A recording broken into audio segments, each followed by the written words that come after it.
Hi అండి. నమస్తే అందరికీ. Welcome to our channel Anu seeds and meats. ఈరోజు సండే స్పెషల్ ప్రాన్ కర్రీ అండి.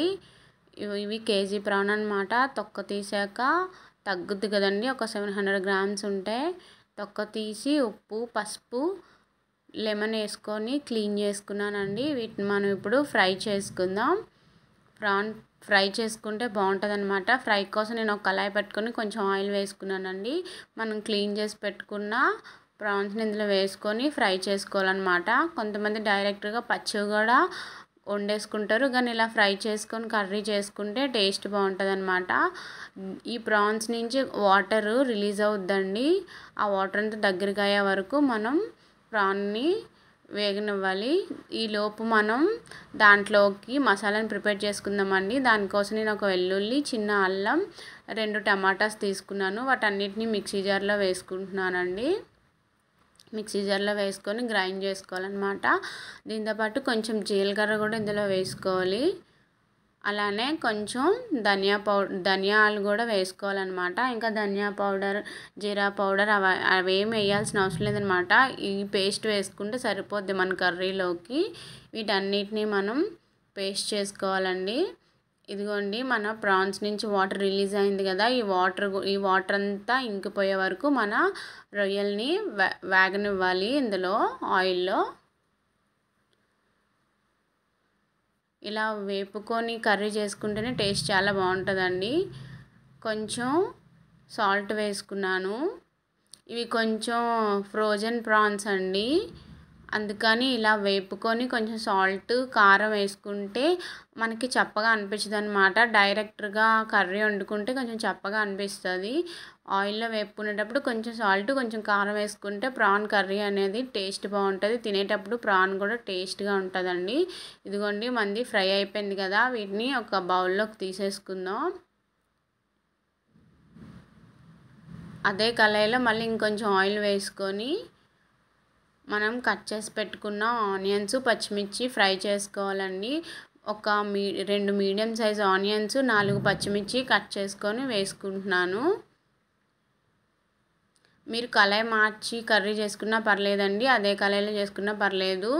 ఆల్రెడీ మన ప్రాన్ కర్రీ చేస్తున్నాం కాబట్టి ఆ ప్రాన్ ఫ్లేవర్ తగులుద్ది, టేస్ట్ బాగుంటుంది కాబట్టి నేను సేమ్ కళాయిలో వండేస్తున్నానండి. అలానే కొంచెం కరివేపాకు కూడా వేసుకొని ఫ్రై చేసుకోవాలి. మన ఆనియన్స్ ఆల్మోస్ట్ ఫ్రై అయిపోయిందండి. ఇప్పుడు మనం పేస్ట్ చేసి పెట్టుకున్న టమాటా ప్యూరీని అందులో వేసుకొని పచ్చివాసన పోయే వరకు వేగనిద్దాం టమాటా ప్యూరీని. ఆయిల్లో వేగాలండి ఈ టమాటా పేస్ట్ అంతా, అప్పుడే మనకి టేస్ట్ బాగుంటుంది అన్నమాట, ఏ నాన్ వెజ్ కర్రీ అయినా సరే.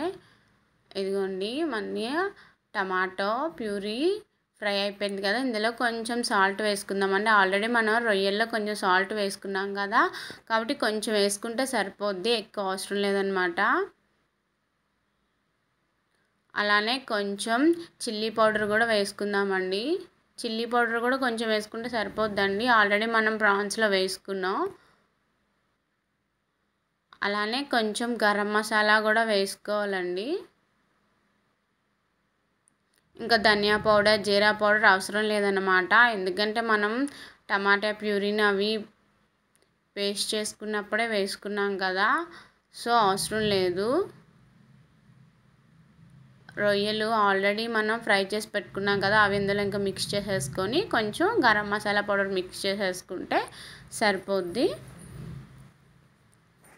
ఇది కొంచెం వేగనిద్దామండి. కొంచెం కొత్తిమీర వేసుకొని ఈ రొయ్యలు అనేవి వేగనిస్తే టేస్ట్ బాగుంటుంది అన్నమాట.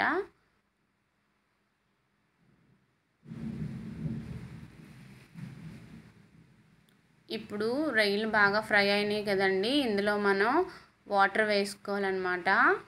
నేను 1.5 గ్లాస్ వాటర్ వేసుకుంటున్నాను. వాటర్ వేసుకొని మనం దీన్ని ఒక 10 మినిట్స్లో సిమ్లో పెట్టుకుంటే మన కర్రీ రెడీ అయిపోద్దండి.